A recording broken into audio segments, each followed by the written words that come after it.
membuat perencanaan kegiatan itu harus dengan rasa tanggung jawab yang penuh.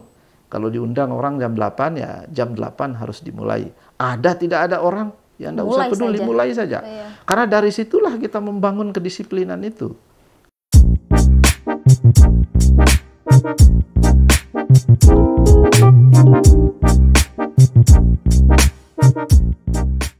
Ya, bismillahirrahmanirrahim. Assalamualaikum warahmatullahi wabarakatuh. Jumpa lagi bersama kami di podcast Ubat, sumber inspirasi membangun bangsa.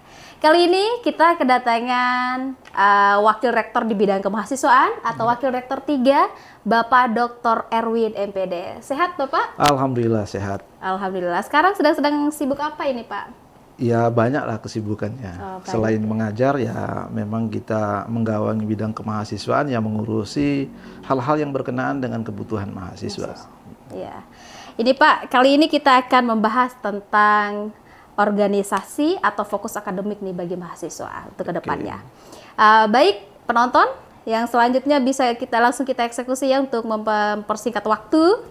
Ini bisa diceritakan Pak tentang peran dari Wakil Rektor di bidang kemahasiswaan itu sendiri?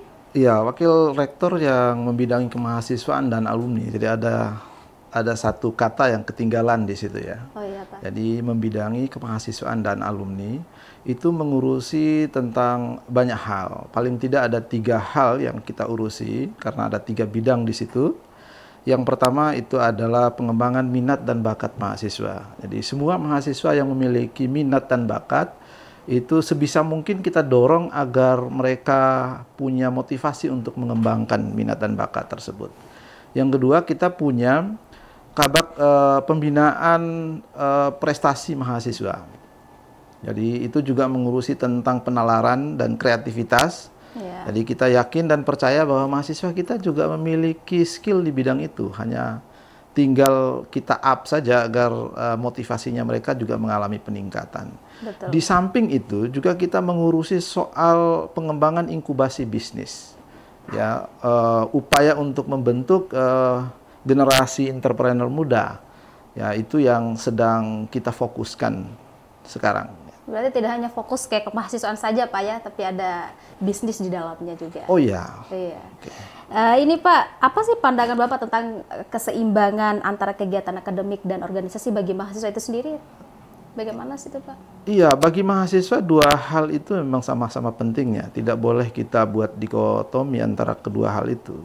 Jadi berorganisasi itu berarti kita mengakses aktivitas lain di luar kepentingan-kepentingan akademik kita. 2 hal ini harus sejalan, seiring sejalan. Jadi mahasiswa Universitas Muhammadiyah Mataram itu sebisa mungkin berupaya untuk meningkatkan kapasitas intelektualnya di bidang akademik, sekaligus juga mengakses peluang dan kesempatan mereka dalam berorganisasi. 2 hal ini ya nanti ketika mereka selesai, tamat dari universitas ini, ya akan membantu mereka untuk meraih peluang kerja yang lebih ya, Pak, ya. Baik gitu. Iya. Ini selanjutnya nih Pak, apa sih manfaat jangka panjang dari keterlibatan dalam organisasi kampus bagi mahasiswa itu sendiri? Salah satunya itulah yang tadi. Oh iya, sangat banyak lah sebenarnya.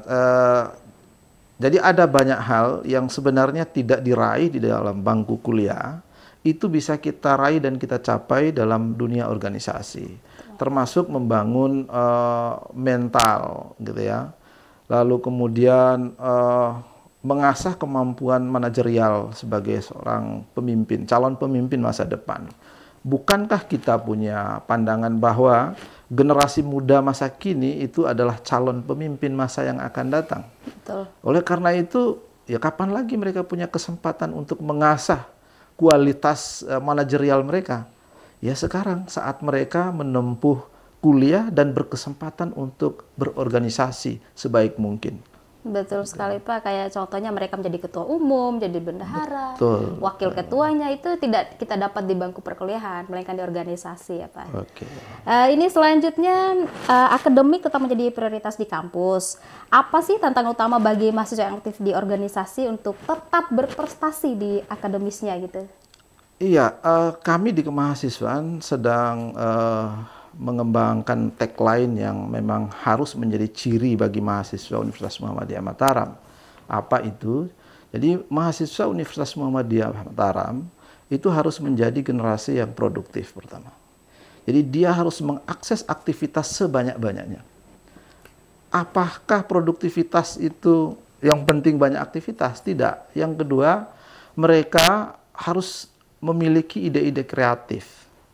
Yang ketiga, mereka mesti menjadi insan yang inspiratif, menginspirasi orang banyak.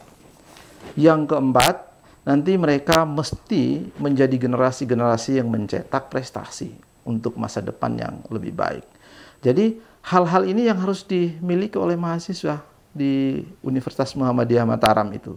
Kita dorong mereka untuk aktif di organisasi, tetapi tidak mengabaikan aspek akademiknya, prestasi juga di dunia akademik, tetapi juga mereka harus menjadi figur yang dapat menginspirasi banyak orang, menginspirasi teman-teman adik kelasnya, juga menginspirasi siswa-siswa yang ada di luar sana agar memiliki daya tarik untuk ayo bergabung ke Universitas Muhammadiyah Mataram.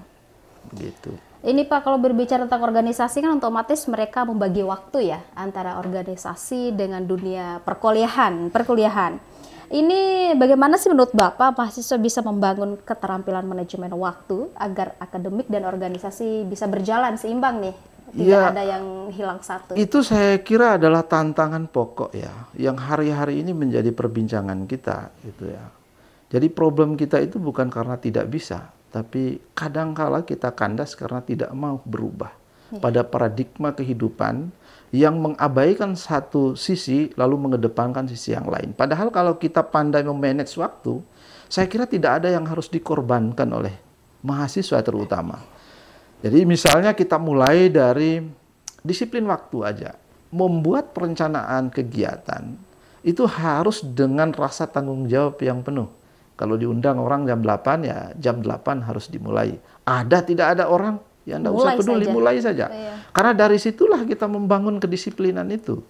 Gitu ya. Kalau kita terbiasa untuk mengulur-ngulur waktu, yakin itu akan menjadi kebiasaan dan menjadi kebudayaan kita, menjadi citra negatif gitu. Itu yang harus kita hindari sekarang. Nah, kalau tadi saya menyinggung soal mahasiswa, sebenarnya gejala yang sama terjadi juga pada pertemuan-pertemuan lain. Iya. Ya, oleh karena itu ini menjadi catatan penting bagi siapa saja. Bagi saya sebagai Wakil Rektor 3 yang memang menggawangi bidang kemahasiswaan dan terus mendampingi, membina dan mengingatkan kepada mahasiswa bahwa salah satu kunci sukses itu adalah kedisiplinan. Kedisiplinan itu adalah faktor penting. Ada banyak hal yang akan kita korbankan kalau kita melangkahi satu waktu yang sudah kita rencanakan. Iya. Terganggu semua. Itulah pentingnya disiplin. Maka saya punya prinsip bahwa kalau kita memulai sesuatu dengan cara yang disiplin, maka pasti apa yang ingin kita lakukan itu akan sukses dan berhasil. Dan itu akan menjadi bekal yang suatu ketika ya itu menjadi kenangan luar biasa bagi kita. Betul. Gitu. Apalagi kan kebanyakan mahasiswa zaman sekarang membuat khawatir orang tua di rumah, bilangnya aktif organisasi, yang pada akhirnya ketika mereka di semester tua nanti itu mereka terbengkalai perkuliahannya, hampir di DO segala macam. Akhirnya orang tua khawatir lihat anaknya satu, jangan ikut organisasi, jangan ini nanti kamu ikut sama kayak gitu katanya. Betul, itulah catatan penting bagi kita. Seringkali kita itu mengkambing hitamkan organisasi, gitu ya. Jadi mahasiswa itu saya menganggapnya memiliki kreativitas untuk mengkonstruksi alasan. Jadi padahal sebenarnya mereka ya bukan karena organisasi, karena memang dasarnya malas. Pada diri sendiri. Gitu ya. Jadi sebenarnya organisasi itu sebagai indikator penunjang untuk terjadinya peningkatan prestasi. Tidak benar kalau organisasi itu menghambat-hambat orang untuk berprestasi. Betul. Itu keliru. Gitu ya. Jadi tidak boleh ada alasan bahwa gara-gara organisasi kuliah terbengkalai. Itu tidak benar itu. Banyak stigma itu di masyarakat. Ya, dan saya sering mendengar itu. Dan saya sering mengingatkan juga kepada mahasiswa kita bahwa itu tidak benar adik-adik sekalian. Ya, jadi tidak ada satu orang yang gagal itu diakibatkan karena organisasi.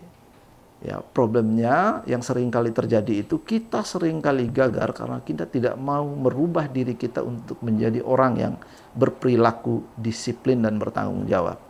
Nah, ini modal utama. Betul. Ini kira-kira ada nggak Pak contoh alumni kita yang sudah berhasil di organisasi maupun akademisinya? Ya, saya kira banyak sekali alumni-alumni kita ini yang sukses. Dan sukses yang mereka raih itu saya kira adalah investasi masa lalu mereka ketika mereka menjadi mahasiswa. Betul. Akibat dari berorganisasi. Ya banyaklah, sangat banyak. Ada yang sukses di dunia bisnis. Jadi sukses itu, ini juga harus kita garis bawahi. Tidak serta-merta harus kita maknai menjadi PNS ya. Betul. Ya, ini saya kira cara pikir yang keliru. Jadi sukses itu adalah ketika kita meraih apa yang kita inginkan dan kita cita-citakan sebagai bekal hidup kita di masa yang akan datang. Menjadi pembisnis, menjadi pengusaha, itu juga adalah sukses. Iya. Jangan ada cara berpikir yang kerdil seperti itu gitu ya. Misalnya saja, jadi Pak Samsul yang sekarang lulusan Turki itu juga kan adalah alumni Universitas Muhammadiyah Mataram. Kenapa dia bisa mengakses itu? Ya bisa jadi karena ketekunan dia ketika menjadi mahasiswa, menjadi anggota organisasi. Ya saya sendiri sebenarnya kan sampai di titik ini juga ya berkat organisasi. Kalau tidak berorganisasi ya saya tidak sampai ke sini. Betul. Jadi tidak perlu kita muluk-muluk bercita-cita, tapi kita berupaya maksimal untuk meraih apa yang kita inginkan itu. Betul sekali Pak. Apalagi kan kalau di masyarakat umum, pada khususnya orang-orang Bima, Dompusan, pokoknya NTB pada umumnya katanya ASN itu adalah bagian dari orang yang sudah sukses. Tentara, polisi, segala macam itu bagian dari orang yang sudah sukses bagi masyarakat. Padahal kan tidak, banyak cara untuk menjadi sukses, tidak hanya menjadi ASN dan segala macamnya. Iya, kita tidak ingin mengatakan bahwa menjadi PNS, menjadi tentara, polisi itu tidak sukses. Tetapi betul. Tidak hanya itu jalan menuju kesuksesan itu, gitu ya. Jadi kita boleh mengakses banyak hal untuk mencapai kesuksesan. Tidak hanya itu tadi. Nah, yang keliru kita itu kan seringkali kalau kita pulang kampung, orang bertanya, kamu kerja apa? Kerja menjadi dosen. Sudah negeri ya? Jadi menjadi dosen saja itu tidak cukup gitu ya, kalau belum negeri. Ini juga kan cara pandang yang keliru gitu. Iya Pak, betul. Orang bekerja di bank itu ya enggak negeri, tapi penghasilannya lebih menjanjikan daripada pegawai negeri. Kan ini yang keliru dalam hidup kita itu. Dan cara pikir seperti itu ya memang harus dirombak, ya, diluruskan. Ya, dan sehingga ya mahasiswa kita tidak akhirnya putus asa kuliah itu karena cara berpikirnya, ya ngapain kita kuliah? Karena sudah banyak yang sukses. Ngapain kita kuliah? Pada akhirnya kita bisa mengakses kesuksesan itu dengan menggunakan ya orang dalam misalnya, menggunakan jalan pintas misalnya. Betul. Ini saya kira realitas yang harus kita lawan gitu ya. Begitu kira-kira. Iya Pak. Ini selanjutnya Pak, apa sih langkah konkret menurut Bapak yang bisa mahasiswa ambil mulai dari sekarang agar sukses di akademik maupun di organisasi tetap berjalan gitu? Oh ya, agar kita sukses ya memang saya punya pandangan begini. Sebenarnya mahasiswa itu ketika dia beranjak dari kampung halaman menuju tempat perkuliahan itu walaupun tidak terucap oleh lisannya, mereka sebenarnya telah mengikrarkan satu janji suci. Apa itu janjinya? Ya tak terucap tetapi pesan-pesannya sampai mereka menjanjikan bahwa ibu, ayah, izinkan saya merantau di kampung halaman orang untuk menuntut ilmu dan kelak saya akan kembali membawa kesuksesan untuk membahagiakan ayah dan ibu. Kan itu sebenarnya. Oleh karena itu ketika sudah diniatkan untuk kuliah ya datang kuliah. Dan akses aktivitas-aktivitas ekstrakurikuler seperti berorganisasi, kompetisi, dan yang lainnya itu sebagai indikator pendukung agar upaya pencapaian kesuksesan kita itu berjalan mulus. Gitu ya. Ikut organisasi, tapi tidak boleh berorganisasi menyebabkan kuliah kita terbengkalai. Itu saya sering mengatakan kepada mahasiswa, Anda berorganisasilah sebanyak mungkin. seaktif mungkin, tetapi keaktifan di organisasi tidak boleh mengabaikan perkuliahan. Perkuliahan harus menjadi indikator pokok, aktivitas pokok gitu ya. Karena tadi ada janji suci itu, tidak janji masuk organisasi kan, ke orang tua, janjinya pergi kuliah.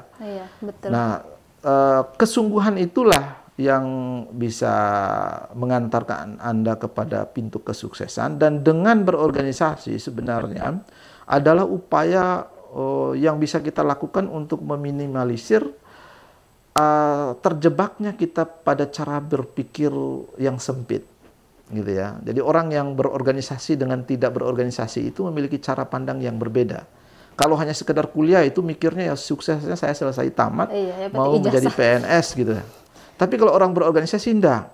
Saya selesai tamat dengan jurusan yang saya tekuni sekarang, nanti saya akan mengakses banyak aktivitas, bahkan aktivitas atau pekerjaan yang mungkin tidak memiliki relevansi spesifik dengan bidang ilmu. Bisa menjadi wartawan, bisa menjadi pembisnis. Kan orang kuliah di guru tidak ada hambatan untuk menjadi pembisnis kan. Betul. Orang kuliah di Visipol ya tidak akan ada hambatan untuk menjadi ekonom kan. Betul. Jadi cara pandang seperti ini yang harus kita kembangkan terus. Ini ada realitas. Ya kami juga sedang membangun aktivitas atau program mentoring bisnis. Mentoring bisnis itu kita undang alumni-alumni kita yang kebetulan sukses, mentereng di luar sana, menjadi pengusaha sukses. Jadi kita hadirkan mereka, kita minta mereka untuk memberikan inspirasi kepada mahasiswa kita bahwa saya ini alumni Muhammadiyah di prodi ini, tapi saya suksesnya bukan pada bidang yang berhubungan dengan prodi saya, dan saya bisa menafkahi keluarga saya dan kehidupan saya bisa setara dengan orang-orang lain. Oleh karena itu, maka jangan selalu berpikir satu-satunya pekerjaan yang bergengsi itu adalah PNS. Karena kalau itu cara berpikir kita, maka kita akan berupaya semaksimal mungkin bahkan menghalalkan segala cara untuk mencapai itu. Nah kan di situ yang berbahaya itu. Betul sekali. Kalau menghalalkan segala cara gitu. Iya. Ini yang terakhir nih Pak. Yang terakhir ini apa sih pesan dan harapan Bapak bagi mahasiswa yang sekarang sedang berjuang untuk masa depannya?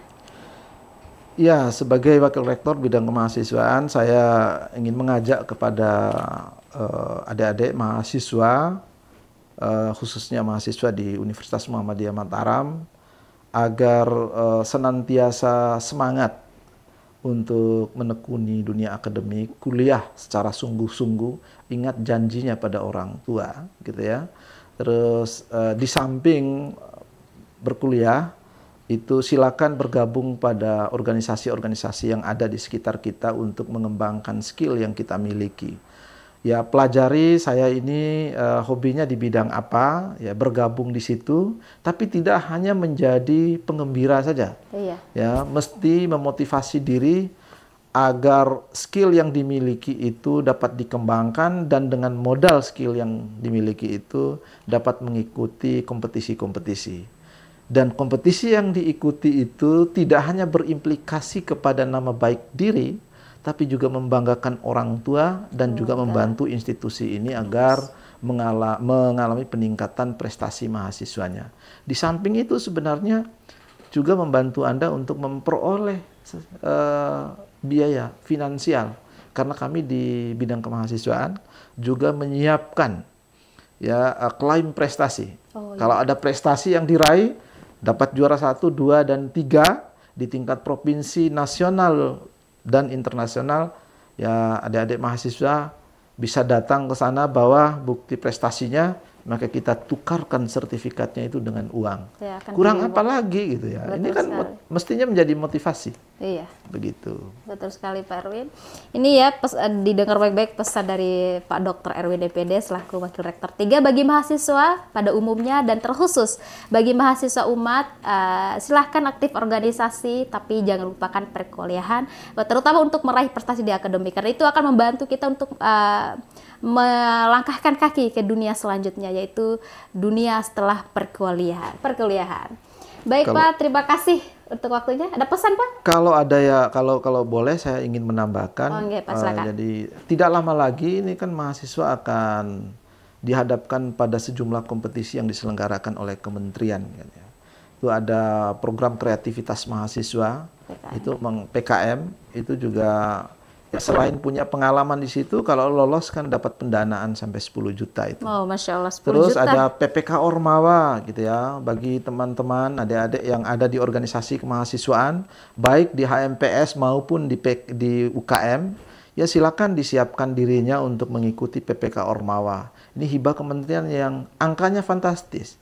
Itu angkanya 40 juta Wih, rupiah. Masya Allah, 40 juta. 40 juta, jadi itu bisa diakses. Di samping itu, yang punya motivasi untuk banyak mengikuti prestasi-prestasi, kompetisi-kompetisi, siapkan diri karena tidak lama lagi akan ada Pilmapres, pemilihan mahasiswa berprestasi, yang akan dikompetisikan di internal, juga dikompetisikan di tingkat LL Dikti wilayah 8. Ya, kalau lolos di wilayah 8 bisa mewakili Universitas Muhammadiyah Mataram di momentum kompetisi nasional. Ada P2MW yang suka jual-jualan itu ya segera mengakses itu, dan insya Allah kalau lolos proposalnya dapat pendanaan 10 juta. Semuanya ada pendanaannya Jadi teman-teman. luar biasa ini. Jadi adik-adik silakan semangat. Saya yakin adik-adik mahasiswa Universitas Muhammadiyah Mataram itu punya kompetensi untuk itu, punya potensi, tinggal diasah semangatnya agar meraih peluang-peluang itu. Iya, betul sekali. Ini selain juga prestasi, melainkan ada uang juga di dalamnya. Itu membantu kita untuk hidup di rantauan sebagai anak-anak rantauan gitu. Baik Pak Erwin, terima kasih banyak untuk waktunya. Baik, terima kasih. Iya, terima kasih juga untuk yang sudah menonton. Sampai berjumpa kembali di podcast-podcast selanjutnya. Podcast Ubat, sumber inspirasi membangun bangsa. Wassalamualaikum warahmatullahi wabarakatuh. Waalaikumsalam warahmatullahi wabarakatuh.